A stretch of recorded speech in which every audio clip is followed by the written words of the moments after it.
Hello hello जय माटो। म यति बेला गाडीमा चढिरहेको छु र एउटा गाडीकै प्रसङ्गको बारेमा के धारणा राख्न मन लाग्यो।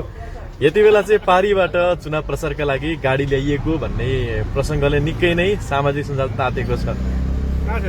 आदरणीय रवि लामिछानेज्यू, राष्ट्रिय स्वतन्त्र पार्टी, म पनि एउटा घण्टीको समर्थक। थाहा भएको यो लगभग 3 वर्ष अगाडिदेखि घण्टीको राष्ट्रिय स्वतन्त्र पार्टीको सदस्यता लिएर आफूले भ्यासम्म प्रचार प्रसार र मानिसहरूसँग कुरा गर्ने गरेको छु। तर आज यो बर्दिवास निर्वाचन आयोगमा नोमिनेसन गर्न आउँदै गर्दा यसरी सम्पूर्ण गाडीहरू बिहारबाट चाहिँ आयात गरेर आफ्नो चाहिँ यहाँ नोमिनेसन गराउन आउनु भएको छ। सायद नोमिनेसन कसलाई दिनुभएको छ त्यो पनि राम्ररी पढ्न भ्याएको छैन। यो अत्यन्तै दुखदायी कुरा हो। यसरी चाहिँ गर्नु भएन।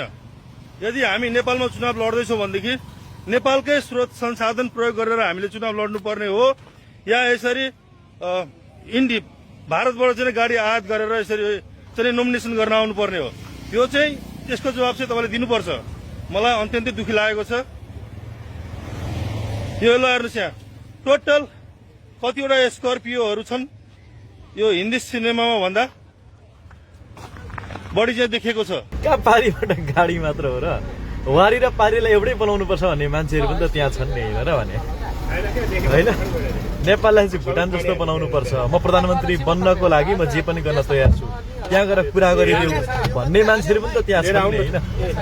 तपाईँ पारीको गाडीको कुरा गर्नुहुन्छ, त्योभन्दा धेरै छ, त्यहाँनिर धेरै छ। होइन, यदि यस्तै नै हो भने त कसरी हामीले हाम्रो नेपाल नेपाल भन्ने त? तपाईँले यहाँ देखिरहनु भएको छ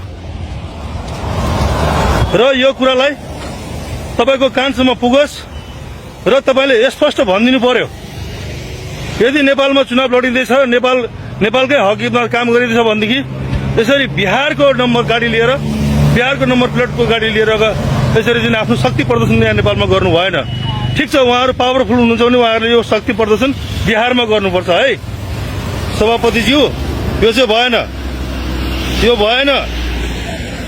म एउटा नागरिक हिसाबले कुनै पनि पार्टीको तपाईँको समर्थक हुँ, तर झोले होइन।